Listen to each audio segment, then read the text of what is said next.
नमस्कार, मी गजाननराव, संचालक श्री क्लासेस लोणार. आज 2-3 गोष्टीवर चर्चा करण्यासाठी मी तुमच्यासोबत आलेलो आहे. तर एक गोष्ट लक्षात घ्या, पालक मित्र, सर्व जगालाच प्रत्येक पालकाला आपल्या मुलाला उत्तम शिक्षण देणं हे एक त्यांचं स्वप्न झालेलं आहे, किंवा त्याला एखाद्या मोठ्या पदावर पाहणं, ज्या ठिकाणी आपण गेलेलो नाही त्या ठिकाणी माझा मुलगा गेला पाहिजे, असं प्रत्येक पालकाला वाटतं. तुमच्यापैकी बऱ्याच पालकांना असं वाटत असेल की माझ्या जीवनामध्ये काहीतरी खंत आहे, मी जे काही केलं नाही ते माझ्या मुलांनी केलं पाहिजे. तुमचं योग्य आहे आणि अपेक्षाही केल्याच पाहिजे, कारण अपेक्षा जर आपण केल्याच नाही तर सगळ्या गोष्टी आपल्याला भेटू शकत नाही. पण या अपेक्षा करताना काही गोष्टी आपल्या लक्षात घेणं गरजेचं आहे. शिक्षण हे काही सहजासहजी भेटणारी गोष्ट नाहीये की आपण जाऊन विकत घेऊन येऊ. तुम्ही महागडी शाळा निवडू शकता, परंतु शिक्षण भेटलंच ही गॅरंटी तुम्हाला कोणी देऊ शकत नाही. असं जर असतं तर या 4-4 लाख 2-2 लाख फीस घेणारे हे सगळेच मुलं शिकले असते. आपण शेत्या विकून त्यांना 2-2 लाख फीस भरली असते जर रिझल्ट भेटला असता तर. बरोबर आहे ना? मी पण माझ्या मुलीसाठी 3 एकर जमीन विकू शकतो जर, आणि 5 लाख 10 लाख पण फीस भरू शकतो. पण स्टॅम्प पेपरवर कोणी लिहून देणार का तुम्हाला की खरंच तुमचा मुलगा बनणार आहे? अख्ख्या पूर्ण जगामध्ये अशी शाळा अजून तयार झालेली नाहीये की जे फीस घेऊन तुम्हाला सांगू शकेल. किती एक्सपर्ट शिक्षकांना, अख्ख्या जगातले शिक्षक एका ठिकाणी आणा, एका ठिकाणी, आणि त्यांना शिकवायला हवा. त्यांना जे काही तुम्ही फेमस लोक पाहतायत, सगळ्या गोष्टी पाहतायत, तुम्हाला सर्व माहिती आहे, पण तरीही ते शिक्षक त्या मुलांना शिकवू शकत नाही. त्या मागची कारणं आपल्याला शोधायची आहेत. बस हा व्हिडिओ फक्त तुम्ही शेवटपर्यंत पहा. हे पहा पालक मित्रांनो, तुमची अपेक्षा करणं साहजिक आहे आणि आमचंही त्यांना शिकवणं हे खूप गरजेचं आहे, कारण तुमच्यापेक्षा आम्हालाही गरज जास्त आहे की आमचं नाव करण्याची. मग ते शाळा असो, इन्स्टिट्यूट असो, कोचिंग क्लासेस असो, किंवा खाजगी कोणी घेणारे टीचर्स असो, की त्यांना असं वाटतं की आमचा विद्यार्थी पुढे गेला पाहिजे. मग तुम्हालाही वाटतं तुमचा विद्यार्थी पुढे गेला पाहिजे, आम्हालाही वाटतं आमचा विद्यार्थी पुढे गेला पाहिजे. तुम्हाला वाटतं तुमचा मुलगा काहीतरी बनला पाहिजे, आम्हालाही वाटतं आमचा विद्यार्थी काहीतरी बनला पाहिजे. जो तुमचा मुलगा आहे तो आमचा विद्यार्थी आहे, बरोबर?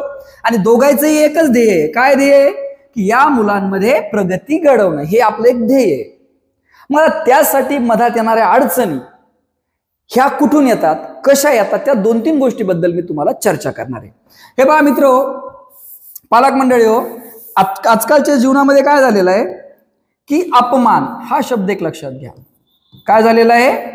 अपमान हा सहन होत नाहीये. पहिलीतल्या मुलाला सुद्धा त्याला अपमान नको, त्याला स्वतःला, त्याच्या वडिलालाही अपमान नको, त्याच्या आईलाही अपमान नको, त्याच्या घरातील कोणत्याच मुलाला अपमान झाला नाही पाहिजे. दुसरी गोष्ट म्हणजे तो फेल नाही झाला पाहिजे. लक्षात घ्या, ह्या 2 कारणं लक्षात घ्या. हे मुलं पाठीमागे राहण्याचे किंवा यांची इच्छाशक्ती कमी होण्याची हे 2 महत्वाचे कारण मी तुमच्यासोबत चर्चा करतोय. आता अपमानाचा गोष्ट आहे, तर प्रत्येकच पालकाची काय इच्छा आहे की माझ्या मुलाचा नंबर आला पाहिजे, माझ्या मुलाचा मान झाला पाहिजे. मग ते या गोष्टीसाठी सगळ्यात धडपडतात की अपमान नाही झाला पाहिजे, अपमान नाही झाला पाहिजे, मान झाला पाहिजे. मग बऱ्याचशा शाळांनी पण काय करून टाकलं, आपलं टर्न घेऊन टाकला, अपमान करायचा नाही. कुठल्याही पद्धतीनं मुलांचा मान वाढवायचा, पर्सेंटेज वाढवायचे. मग कसे वाढवायचे आम्हाला माहिती नाही. जे पालकांना पाहिजे ते त्यांना जर दिलं तर ते गपचूप बसतात, बरोबर आहे ना? तर हे शाळेचं वातावरण सुरू आहे की अपमान करायचा नाही, स्ट्रिक करायचं नाही, कोणत्याही गोष्टी करायच्या नाही. मला एक सांगा, जर अपमान करायचा नाही, आता जर आम्ही 100 मुलांची एक्झाम घेतली, थोडं लक्ष द्या, तर यात पहिला कोणीतरी येणार आणि शेवटचा कोणीतरी येणार, हे पण साहजिक आहे. मग या शेवटच्याचा अपमान होतो का नाही? आता प्रॉब्लेम काय होतोय, कोणतीही शाळा काय करते माहितीये का? कोणतीही शाळा असो, इन्स्टिट्यूट असो, 100 विद्यार्थी आहेत, त्या 100 विद्यार्थ्यांमध्ये जे टॉप 10 आलेले आहेत हे सर्वांना दाखवले जातात. पहिले 10 रिझल्ट, जिकडे तिकडे लावलं 10 विद्यार्थी, आमचे 10 विद्यार्थी हुशार. मग 90चं काय? या 90चं झालं काय? हे 90 पण आपण मुलांना दाखवले पाहिजे. मी तर म्हणतो शेवटचे जे 10 विद्यार्थी लास्टचे, हे सुद्धा त्या बोर्डवर डिस्प्ले केले पाहिजे. मग पालक म्हणजे आमच्या मुलांचा तुम्ही अपमान लावला, हेही होऊ शकतं ना. पण एक गोष्ट लक्षात घ्या, अपमान झाल्याशिवाय मान भेटणार नाही. वर्ग 3री 4थीत जर मुलांना प्रश्न विचारला, अपमान झाला, त्याला सहन होत नाही. पालकही त्याचीच बाजू घ्यायचा प्रयत्न करतात की नाही, ते शिक्षकच तुला. आणि मुलं हे बघा, पालकांना मुलं सर्वच काही घरी खरं सांगत नाही.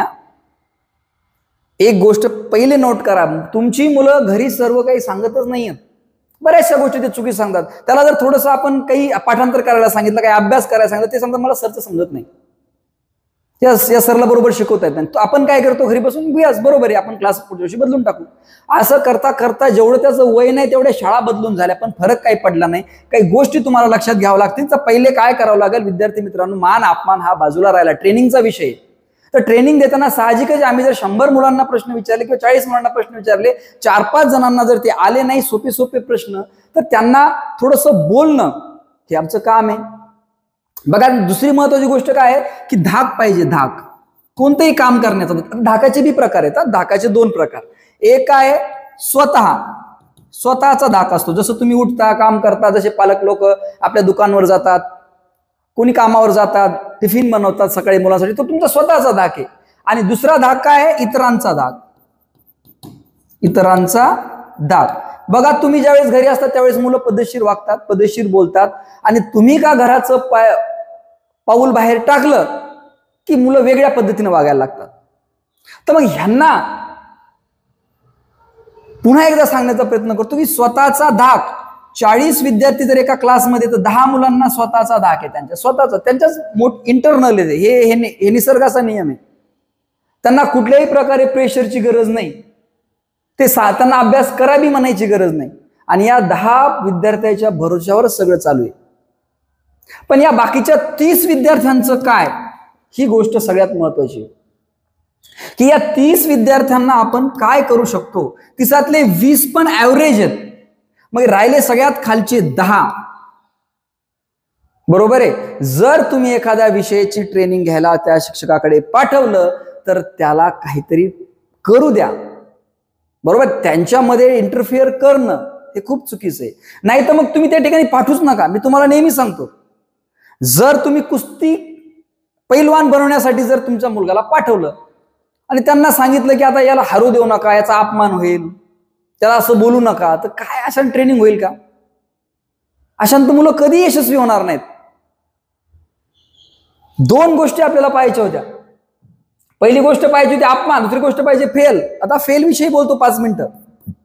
अपमान झाला पाहिजे त्या मुलाचा.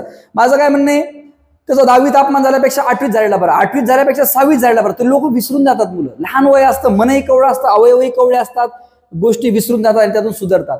12वीत टेन्शन घेतलेलं कधीही कामी नाही. जर पालक लोकांवर तुम्हाला जर मुलांना प्रेशर द्यायचं, माझा पॉईंट नोट करा, जर तुम्हाला मुलांना प्रेशर द्यायचं असेल तर कमी वयात थोडं थोडं थोडं थोडं करून द्या. 11वी 12वी त्याची 3-4 लाख फीस भरून त्याला वाया घालू नका. त्याला संपूर्ण जबाबदार राहील पालक. त्याच्या क्षमता नसताना जर तुम्ही त्याला लढायला लावसाल की 11वी 12वी नंतर, तो काही नाही करू शकणार. ठीक आहे, मग नंतर त्याला टेन्शन द्यायचं नाही. पालकांनी एक नोट करतो मी क्लिअर, जर तुम्हाला मुलांना टेन्शन द्यायचंच नाही ना, तर मग देऊच नका आणि अपेक्षाही करू नका. बरोबर आहे ना. तुम्हालाच काम करताना काही गोष्टी करावं लागतात ना, थोडं झिजावं लागतं, बरेचसं काम करावं लागतं.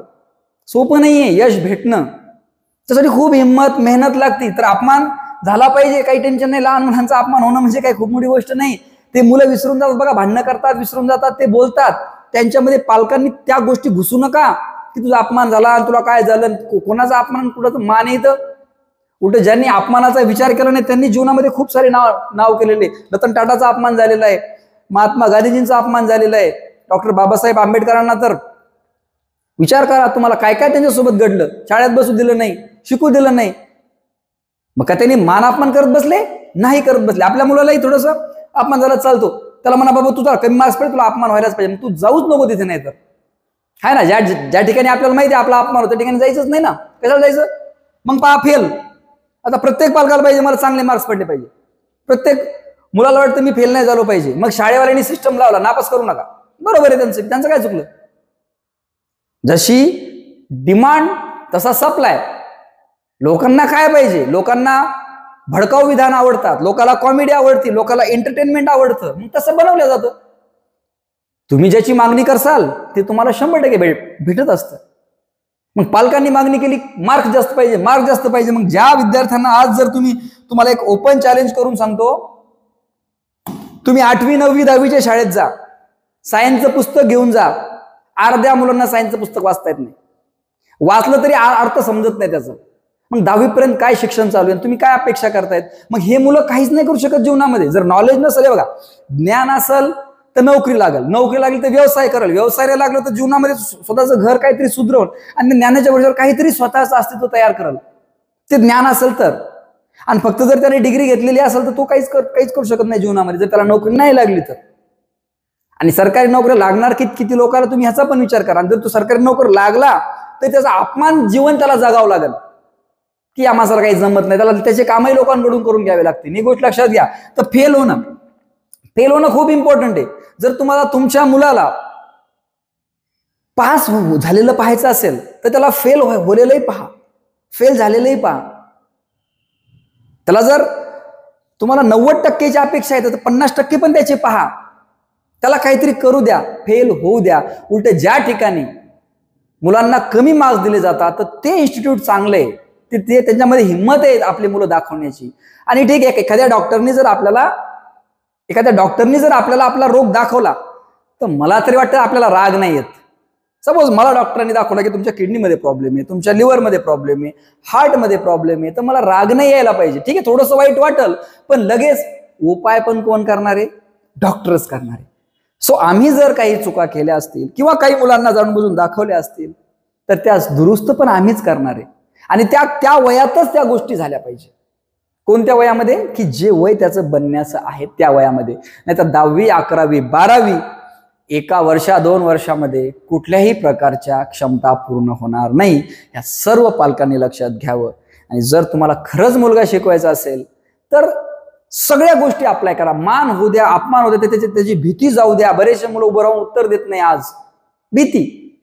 थोडंसं विचारलं की ते घाबरतात, रडतात, घरी जाऊन सांगतात की सर मला असं करतात, सर मला असं करतात. ते क्लास बदलतात, शाळा बदलतात आणि शेवटी ते त्यांच्या भीतीपासून पळतात. ठीक आहे, तर भीती ती कशाची असो, त्या भीतीचा सामना करणं म्हणजे शिक्षण आहे.